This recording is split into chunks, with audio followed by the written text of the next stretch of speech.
안녕하세요. 올해 12월 28일부터 내년 1월 3일까지 이스라엘, 그리고 내년 1월 17일부터 24일까지 튀르키예를 일주하는 열린다 성경 스터디 투어가 진행됩니다. 열린다 성경 스터디 투어는 단순한 성지순례가 아닙니다. 매일 아침 1시간 반씩 성경과 인문학을 주제로 공부한 뒤 현장을 답사하는 기독교 인문학 여행입니다. 자세한 일정과 다녀오신 분들의 생생한 후기는 영상 하단의 링크를 참조하시기 바랍니다. 안녕하세요. 세계사인 교회사, 세계사와 함께 푸는 스토리텔링 교회사 시간입니다. 이제 중세 역사, 중세 교회사 살펴보고 있습니다. 로마 제국이 멸망하는 476년부터 콘스탄티노플이 함락되는 1453년까지 중세 천년의 역사를 크게 4개의 이정표로 살펴보고 있죠. 유스티니아누스 황제, 그리고 샤를마뉴 황제, 그레고리우스 7세 교황, 이노센트 3세 교황. 자, 어느덧 이 언저리 십자군에서 이제 7차, 8차 십자군 그 즈음 살펴보고 있습니다. 자, 십자군 운동은 총 9차례에 걸쳐서 200년간 산발적으로 진행됐다고 했죠. 지난 시간에는 7차 십자군에 대해 살펴봤죠. 경건왕 루이 9세. 허무하게 포로가 돼서 끝나는 과정 살펴봤고요. 자, 오늘은 이제 8차 십자군에 대해서 더 허무하게 끝나는 루이 9세 재도전했는데 도착하자마자 역병으로 죽게 되는 이제 그러한 그 허무한 십자군 한번 살펴보겠습니다. 자, 루이 9세 경건왕으로 불리죠. 지난 시간에 저희들이 그의 이름을 기억하는 세인트 루이스라는 도시들이 유럽과 미국 곳곳에 있는 거 이야기했습니다. 7차에 이어서 8차 십자군도 이 루이 9세가 주인공인데요. 자, 그는 분명히 이제 의심할 바 없이 유능한 군주였습니다. 할아버지인 필립 2세 이래 왕권 강화를 결국 완성시켰고요. 그의 치세 때 프랑스의 국력도 엄청나게 신장이 됩니다. 하지만 그의 제위 기간 중에서 가장 큰 오점이라고 한다면은 어떤 재앙적 실패로 끝난, 패배로 끝난 그 7차 십자군 원정이라고 할 수 있죠. 자, 무엇보다도 십자군 출정 역사상 총사령관, 왕이 포로로 잡힌 유일무이한 케이스거든요.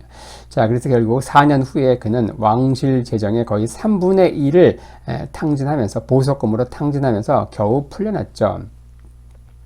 근데 신앙심이 깊어가지고 성왕으로 칭송받던 인물이기에 죽기 전에 다시 한번 십자군을 결국 서원하게 됩니다. 새로운 십자군 모집에 늘 골몰했는데 문제는 유럽에서 이미 십자군이 인기가 엄청나게 상실했다. 한물간 테마였다. 그리고 더 나아가서 십자군이 시대착오적인 망상으로까지 여겨졌던 그런 시기에 홀로 십자군에 계속 매달렸다는 거예요. 자, 한편 이집트에서는 무슨 일이 벌어졌는가? 자, 7차 십자군 루이 9세가 포로되면서 아무 성과 없이 끝났다. 그렇게 결론을 지었지만 사실은 그렇지 않습니다. 실제로는 성과가 있었죠. 근데 문제는 뭐예요? 그 성과가 아주 안 좋은 성과라는 게 문제죠. 자, 7차 십자군 원정으로 인해서 1250년 이집트에서는 왕조 교체가 일어납니다. 바로 살라딘, 이슬람의 최대 영웅인 살라딘이 창건한 그 아이유브 왕조가 무너지고 그 밑에서 용병으로 있던, 노예로 와서 용병으로 군권을 잡고 있던 이 맘루크 군대가 이제 정권을 잡게 되죠. 그래서 맘루크 왕조라 한다. 자, 살라딘이 세운 이 아이유브 왕조는요, 이 시기, 바로 살라딘이 죽고 나서 이 시기는 어땠는가? 바로, 굉장히 유명무실했다. 거의 종이 호랑이였다. 하지만, 맘루크조가 출범하면서 상황이 달라진다. 자, 이들 자세히 살펴봤죠? 지난 시간에. 투르크계 노예 용병 출신이다. 그들은 호전적인 중앙아시아의 유목민 출신으로서 말 위에서 자유자재로 활을 쏘는 기마 전사로 엄청 유명했습니다.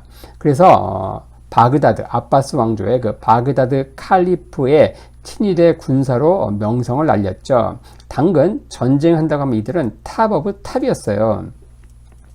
자, 13세기는 이제 한마디로 몽골 제국의 팽창시대인데, 우리가 따로 이제 한번 자세히 다룰 예정입니다. 사실, 이 십자군과 함께 거의 동시대에 펼쳐지는 게 이 몽골 제국의 팽창인데, 너무 그 주제가 방대하기 때문에 왔다 갔다 하면은 이제 십자군 자체가 또 산만해질 수 있기 때문에 10장으로는 이제 9차까지 빨리 마무리하고 다음 주제로 심도 있게 칭기스칸의 몽골 제국에 대해서 한번 살펴볼 예정입니다. 자, 어쨌든 이 13세기는 몽골 제국 시대다. 자, 이 몽골 군대는요, 당시 이 패배를 모르는 그야말로 악마 군단이었다. 왜냐? 한번 정복한 지역에 살아있는 생명체를 두지 않았어요. 기술자 이외엔 다 죽였거든요. 몽골 군대가 지나간 곳엔 풀도 나지 않는다. 죽은 사람을 위해서 울어줄 사람도 없었다. 왜냐면 다 죽였기 때문에 뭐 그런 무시무시한 말들 남겼는데, 어쨌든 이 몽골 제국에 의해서 이슬람이 초토화 됩니다. 호라즘, 룸 술탄국, 심지어 아바스 왕조마저 무너지게 되는데, 이 걸출한 요 이슬람 왕조는요, 하나씩 요 몽골의 철퇴를 막고 박살납니다. 그리고 심지어 이슬람 세계를 괴롭혔던 요 시아파 암살단, 한번 다룬 바 있죠. 하사신. 여기도 결국 요 몽골 군대에 의해서 단숨에 멸망당하는 거예요. 자, 그런 패배를 모르던 몽골 군대를 최초로 격퇴한 군대가 누구냐? 바로 왕조가 누구냐? 이집트에 새로 등장한 그 맘루크 왕조라는 거예요. unbelievable하죠. 바로 요 7차 십자군이 그 엄청난 일을 해낸 것이다. 괜히 벌집을 쑤셔가지고 더 강력한 왕조가 등장하게 되면서 성지 회복할 가능성은 훨씬 더 희박해졌다는 것이죠. 바로 요 몽골의 확장, 이 카라코콤 여기에서 이제 쭉쭉 해가지고 어때요? 나중엔 요 아바스 왕조가 있던 이 자리, 바로 칭기스칸의 손자인 훌라구가 일칸국을 세우면서 결국 어때요? 그 세력을 쭉쭉 확장해가지고 이집트에 있던 이 맘루크족과 한판 붙게 된다. 그걸 격퇴하는 게 바로 요 맘루크 군대라는 것이죠. 자, 그 전투가 뭐냐? 세기의 전투라고 할 수 있는 아인잘루트 전투, 1260년에 있었습니다. 자, 1258년 훌라구, 칭기스칸의 손자이죠. 훌라구에 의해서 바그다드의 칼리프, 아바스 왕조의 바그다드에 있던 이 칼리프가 처형당합니다. 자, 인공호흡기를 달고 수세기 동안 연명만 하던 아바스 왕조가 결국 그 질긴 목숨이 이제 끊어지게 된다. 이후 몽골은 시리아, 이집트를 향해서 남쪽으로 진격을 하게 됩니다. 자, 여기에 있다 아바스 왕조를 무너뜨리고 나서 남진을 하게 된다. 시리아, 이집트를 향해서 남진을 하게 되는 거. 하지만 이 지역 누가 있는 거예요? 바로 여기에 맘루크 군대가 있었다. 맘루크 왕조가 있었다. 자, 이슬람의 본진이 어디입니까? 아바스 왕조잖아요. 거기가 무너지면서 몽골에 다 철퇴를 맞고 사라지면서 이제 이집트에 있던 이 맘루크 왕조가 이슬람의 마지막 최후의 보루가 된 것이다. 당시 시리아는요, 십자군의 이 기독교 세력과 이 아르메니아의 기독교 세력, 그리고 아이유브 왕조의 그 잔당들이 남은 그 무슬림으로 3분대 있었다. 십자군은 이때 몽골 군대와 동맹을 맺습니다. 왜냐? 이 몽골이 어때요? 우리 유럽에서 계속 내려왔던 이제 좀 전설, 사제왕 요한의 나라가 이 몽골이 아니냐? 왜냐? 동방에서 와가지고 이슬람의 종주국인 아바스 왕조를 무너뜨렸잖아요. 그래서 어때요? 여기를 이제 몽골을 사제왕 요한의 나라가 아닌가 그렇게 생각을 했던 거예요. 그래서 거기와 동맹을 맺고 이 전투 상황에서 이제 함께 참전했다. 그리고 당시 시리아에 있던 무슬림 세력은 완전 사분오열된 상태였다. 이집트는요, 출범 초기에 맘루크 왕조라서 불안정했다. 이러한 상황에서 1259년 몽골군은 쭉쭉 남하하게 되고요. 거기에 있던 도시들은 줄줄이 항복을 하게 됩니다. 그리고 이집트의 입구인 가자까지 와서 두 번 항복 서한을 보내게 되죠. 쭉쭉 해가지고 어때요? 쭉쭉 해가지고 가자 여기에서 이제 어때요? 여기에 있는 맘루크 왕조 술탄에게 항복 서한을 보내게 된다. 당시 맘루크 왕조의 술탄은 누구였는가? 쿠투즈였어요. 하지만 그는 사신을 처형하고 결사항전 의지를 밝히죠. 그리고 그런 상황에서 상황이 갑자기 급변하게 되는데 몽골 그 수도에서 어때요? 대칸 몽케가 죽은 거예요. 갑자기.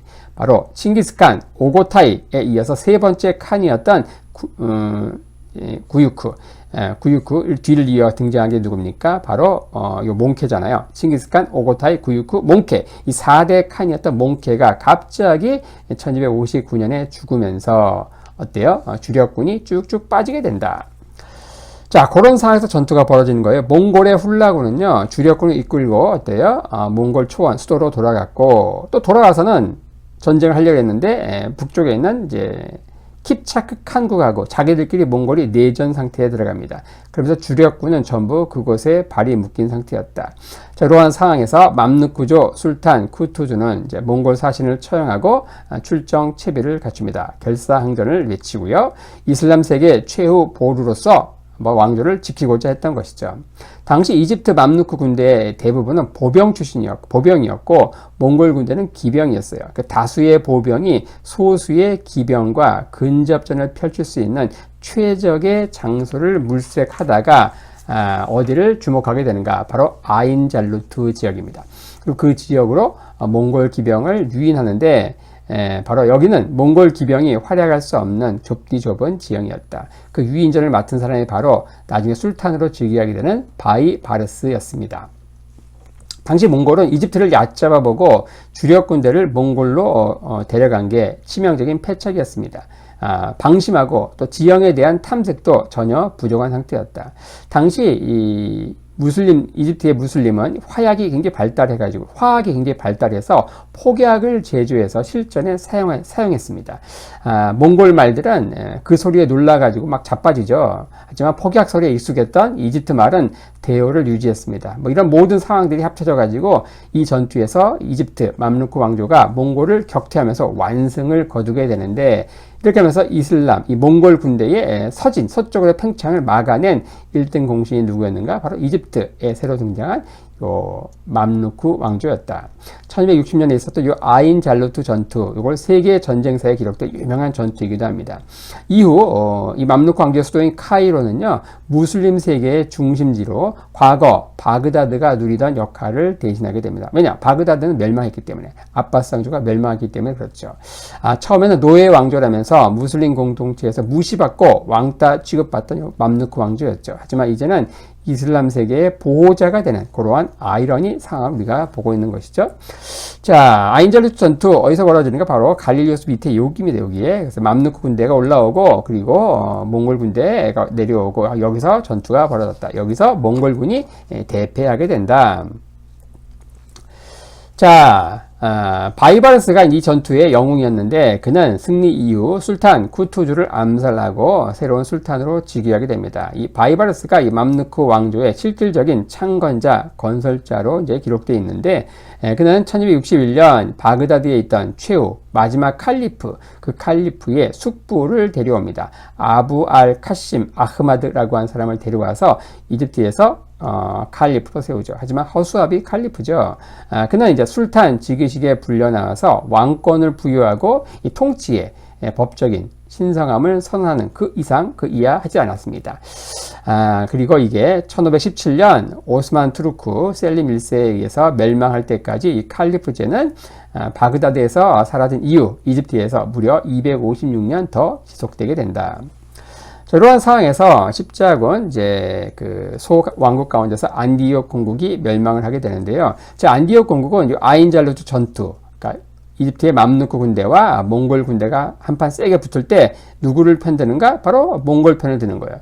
자, 왜 그랬는가? 당연히 이게 사지방 요한의 나라가 아닌가? 동쪽과 서쪽에서 기독교 국가가 합쳐가지고 이슬람 군대를 이제 협공해가지고 무너뜨려야 된다. 그러한 그 전설이 계속 내려왔다고 했죠.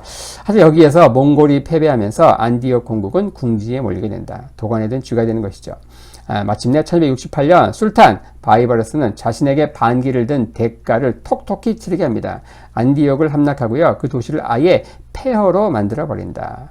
이렇게 하면서 헬레니즘 시대부터 중동의 대도시였고요. 초대교회 5대 교구 중 하나였던 안디옥은요. 이 십자군 시대부터 꾸준히 하락세를 겪다가 이때 결정타를 맞고 지금까지도 시골 도시 수준으로 머물러 있다는 것이죠. 한편 루이 9세는요, 1268년 이 바이바르스가 십자군 잔존 세력을 대부분 정복하면서 특히 결정적으로 이 안디옥 공국이 멸망하는 상황을 보면서 십자군 종군을 다시 결심하게 됩니다. 이대로라면은 성지 회복은커녕 어때요? 성지에서 십자군 명맥이 완전히 끊어질 것이 확실했기 때문이죠. 또 당시 이 평균 수명을 고려할 때 더 미루다가는 루이는 어때요? 다시는 종군하지 못할 게 분명했다. 근데 문제는 뭐냐? 아주 뜬금없는 거 뭐냐? 이 목표지가 어디였는가? 이집트도 아니고 성지도 아니고 뭐예요? 튀니지였다는 거예요. 왜 갑자기 갑툭 튀었는가? 왜 튀니지가 갑자기 튀어나왔는가? 그는 7차 십자군 종군 경험에서 생각했던 거예요. 이 프랑스에서 이집트는 너무 멀다. 그래서 바로 공략하기 너무 힘들다. 하지만 지중해 중간에 위치한 이 티니지를 점령해서 야곱야곱해서 중동 침략의 어떤 전진 기지로 삼고자 했는데, 사실 이게 현대인들이 봐도 굉장히 어이없는 생각이거든요. 하지만 이런 군사적인 도박을 감행한 데는 그의 동생 샤를의 부추김이 큰 역할을 하게 됩니다. 자, 동생 샤를, 앙주 백작인 샤를, 루이 9세의 동생이죠. 루이 8세의 막내 아들인데, 그는 이 아들들 가운데 형은 뭐 신앙심으로 유명했다고 하면 그는 군사적 재능으로 유명했다. 군사적으로 가장 뛰어난 군주였는데, 그는 7차 십자군에도 형과 함께 종군을 했죠. 하지만 당시에는 존재감이 미미했습니다. 하지만 난세를 만나서 본격적으로 그는 정복자의 길로 들어서게 됩니다. 1250년 이미 살펴본 대로 신성 로마 제국의 황제 프리드리 2세가 죽습니다. 당시에는 교황군과 황제군이 거의 사생결단 진흙탕 싸움을 벌이던 상황이었고, 그게 완전히 매조지되지 않은 상황이었어요. 아들 콘라트 4세마저 어때요? 1254년 죽으면서 신성 로마 제국에서는 호헨슈타우펜 왕가가 종말을 맞게 됩니다. 이후 신성 로마 제국은요 대혼란기를 겪게 돼요. 그리고 각지에서 황제를 참칭하면서 이른바 황제가 없는 대공위 시대가 무려 20년 가까이 펼쳐지게 됩니다. 이러한 혼란기에 한몫 챙기려고 덤벼든 것은 이제 많았는데, 이 프랑스 왕실도 마찬가지였다. 특히 이 프랑스 왕실은요, 당시 교황 우르바누스 4세로부터 러브콜을 받아요. 시칠리아 왕위를 줄 테니까 제발 반도내에 있는 이 황제파를 몰아내 달라는 요청이었죠. 그 첫 제안이 루이 9세에게 갔어요. 하지만 루이 9세는 거부합니다. 같은 기독교들끼리 싸우는 거 좀 그렇다고 해가지고. 하지만 그의 동생인 앙주 백작 샤를은 덥석 그걸 잡죠. 야심과 어떤 이 샤를에게는 굉장히 좋은 미끼였던 겁니다. 이게.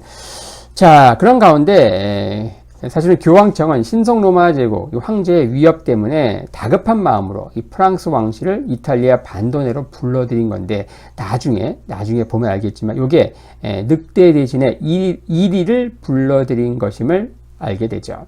훗날 교황청에 대한 프랑스의 영향력이 엄청나게 강해지는데, 아예 이 교황청이 로마에서 프랑스 아비뇽으로 옮겨지면서 아비뇽 유수. 그러니까 교황은 당신 상상도 못했던 일이지만, 어때요? 전 단언컨대 이 프리드리 2세 황제였다면 이런 일까지는 결코 벌이지 않았을 것이다. 아무튼 이런 것도 나중 일이니까 어쨌든 그것까지 설명하게 되면 복잡하니까요. 자, 아비뇽 유수까지 이제 벌어지는 그러한 단초가 이때 이제 프랑스 왕실을 반도내로 끌어들인 것이다. 샤를 통해서. 자, 1265년 샤를은요, 3만 군사를 이끌고 시칠리아, 이탈리아 남부를 침공해 옵니다. 그리고서 이탈리아의 황제파 잔당을 차례로 격파하게 되죠. 그리고 1266년 시칠리아를 통치하고 있던 서자 만프레디가 죽게 되고요. 그리고 2년 후 1268년 콜라딘, 바로 콘라트 4세의 아들이죠. 그러니까 프리드리 2세의 손자입니다. 그가 나폴리 광장에서 공개 처형되면서 완전히 이제 황제파는 반도내에서 사라지게 된다. 자, 그런 가운데 샤를은 시칠리아의 왕으로 즉위하게 되죠. 나중에는 알바니아 국왕까지도 겸하게 되면서 지중해 중부의 절대 강제로 부상하게 된다. 자, 이런 사항을 알면은요, 샤를의 영토 바로 밑이 어디라는 거예요? 튀니지라는 거예요. 튀니지. 형 루이 9세의 도움을 받아서 이곳을 정복하게 되면은 어때요? 샤를은 지중해 길목을 장악함으로써 엄청난 중개 이익을 누릴 수 있는, 어때요? 시칠리아와 여기 나폴리 여기를 차지하면서 알바니아까지 차지하면서 지중해, 그다음에 앙주이 지역까지 차지하면서 어때요? 지중해 중부 이 상황에서 튀니지까지 딱 먹게 된다. 이렇게 되면 어때요? 여기를 딱 틀어지게 되면 왔다 갔다 하는 여기를 교통료를 이제 본인이 관리하면서 중개료를 많이 받을 수 있는 거예요. 그래서 형 루이가 어때요? 십자군으로서 이집트를 침공하려고 할 때 튀니지를 가자라고 이렇게 바람을 넣은 게 바로 동생 샤를이었다. 튀니지. 왜 튀니지로 가게 됩니까? 엉뚱하게 바로 이러한 요인들이 있었다. 튀니지로 가게 된 데는 이제 동생 앙주 백작 샤를이었다. 나중에 시칠리아 왕이 되는 이 샤를의 입김이 컸다는 것이죠. 자, 당시 이 튀니지의 상황을 보겠습니다. 튀니지는요, 합시드 왕조가 이제 통치하고 있었는데, 당시는 이제 무스탄시르라고 하는 사람이 자칭 칼리프로 선언하면서 나름 이 기독교에 대해서 상당히 관대한 정책을 펼쳤어요. 근데 기독교에 이제 동정적이라는 소문이 퍼졌는데, 이 루머는 이제 그가 그 옆에 왼쪽에 있는 이 스페인의 기독교 왕국과 좋은 관계를 가진 덕분이에요. 그런 것 때문에 그런 소문이 퍼진 거죠. 근데 이런 것도 다 정치적인 목적입니다. 이 스페인 내에 있는 그 이웃, 그 무슬림 왕국들을 견제하기 위해서 스페인 내에 있는 기독교 왕국과 설린 관계를 유지했던 것인데, 요게 어때요? 유럽에서는 이제 과도하게 해석이 돼가지고 살이 막 보태져가지고 어때요? 튀니지의 이 칼리프가 기독교로 개종까지 고려하고 있다라고 잘못 퍼지게 됩니다. 이 가짜 뉴스가 퍼진 거예요. 자, 그러면서 어때? 루이 9세도 어때요?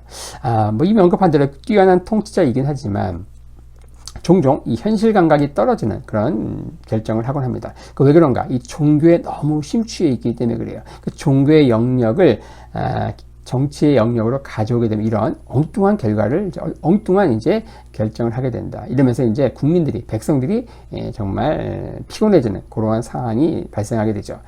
그는 분명 이 소문을 과도하게 믿은 게 분명해요. 그리고 1270년 7월 17일 그는 마침내 튀니지에 있는 이 카르타고의 옛 폐허에 상륙합니다. 그리고 동생 샤를의 원군을 기다리면서 막간을 이용해서 칼리프에게 개종을 권유하는 편지를 보내죠. 하지만 돌아온 답장은 뭐였는가? 우리 전쟁터에서 당당하게 만납시다 라는 답변이었죠. 그의 개종 시도는 물거품으로 돌아가죠. 참 이게 순진한 게, 이 개인으로서는 개종할 수 있지만 한 나라를 이끌고 있는 술탄 칼리프로서 개종을 한다는 것은 쉬운 일이 아니잖아요. 어떻게 이렇게 이런 나이브한 생각으로 전쟁에 임하는지, 이게 이제 종교에 심취하게 되면 이런 정말 뚱딴지 같은 결정을 하게 된다. 이런 것들을 이제 보게 되는 것이죠. 자, 불행하게도 문제는 뭐냐? 당시 동생 샤를은요, 시칠리아 왕으로 즉위했지만, 이제 억압적인 정책, 세금을 엄청나게 걷고 하니까 어때요? 시칠리아의 반란이 일어나면서 발이 묶인 상태였다. 움직일 수 없는 상황이었다. 자, 그런 가운데 루이 9세는 소문을 과도하게 믿었고, 더 중요한 게 뭡니까? 이 튀니지의 상황을 전혀 몰랐던 게 또 분명합니다. 이 튀니지라는 나라는요, 사하라 사막 바로 위에 위치한 나라입니다. 그러한 나라를 침공하면서 7, 8월에 전쟁을 한다? 이건 말도 안 되는 거죠. 당연히 식수 부족에, 거기다가 엄청난 혹서기, 당연히 이런 가운데 물이 없으니까 아무 물이나 먹다가 어때요? 프랑스 진영에는 전염병이 창궐합니다. 당시 기록을 보면 이제 위장이 뒤틀리는 병으로 다 하나씩 죽어나갔다라는 걸 볼 때, 우리가 알듯이 무슨 흑사병이나 이런 건 아닌 것 같고, 이질, 아마도 현대의학적으로 이질이 퍼진 것 같다, 이렇게 보죠. 이 튀니지 칼리프에게 입장에서 어때요? 십자군을 격파할 수 있는 최고 방법은 뭐예요? 가만히 있는 거예요. 가만히 그들이 전염병으로 죽어나가는 것을 지켜보는 것이었죠. 역시 그러다가 루이 9세 8월 25일 예루살렘이란 단어를 마지막으로 남기고 숨을 거두게 됩니다. 그때 나이가 56세였죠. 중세를 보면 어때요? 적은 나이는 결코 아니었죠. 또 그의 젊은 아들도 진영에서 이질로 같이 죽게 됩니다. 이렇게 두 차례나 십자군 원정에 직접 가담했던 루이 9세. 특히 두 번째 원정에서는 왕 자신이 병사했잖아요. 교회에서는 즉각적으로 보답으로 성인으로 그를 시성하게 됩니다. 그러면서 이제 루이에게는 성왕, 경건왕, 루이, 그래서 세인트 루이스라고 하는 이런 이름이 붙여지게 된 것이죠. 아들 필립 3세는 진중에서 왕위를 받고 대관식을 위해서 프랑스로 이제 귀국하게 됩니다. 자, 샤를은 어떤가? 동생 샤를은 형이 죽은 날 바로 튀니지 해안에 상륙합니다. 그러면서 형의 임종을 보지 못했다. 하지만 그는 이대로 빈손으로 돌아갈 수는 없었죠. 그래서 튀니지 도시를 포위하게 됩니다. 그는 엄청난 야심가이자 현실주의자였어요. 그는 딱 보니까 이 도시가 정복도 쉽지 않지만 정복해도 유지하는 게 더 어렵다는 것을 제대로 간파합니다. 그는 간략한 평화지역을 맺고 10월 30일 포위를 풀고 돌아오죠. 자, 뛰어난 장군이라면 뭘까요?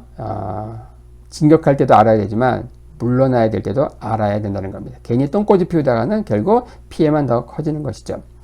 당시 맘루크 왕조의 술탄 바이바르스는요, 루이 9세의 튀니지 상륙 소식을 듣고 원군을 그리로 파견하려고 했어요. 하지만 이집트 본토 상륙 전에 그들을 분쇄하려고 했던 건데, 하지만 루이 9세가 전염병으로 죽었다는 얘기를 듣고서 원군 파견을 취소하게 되죠.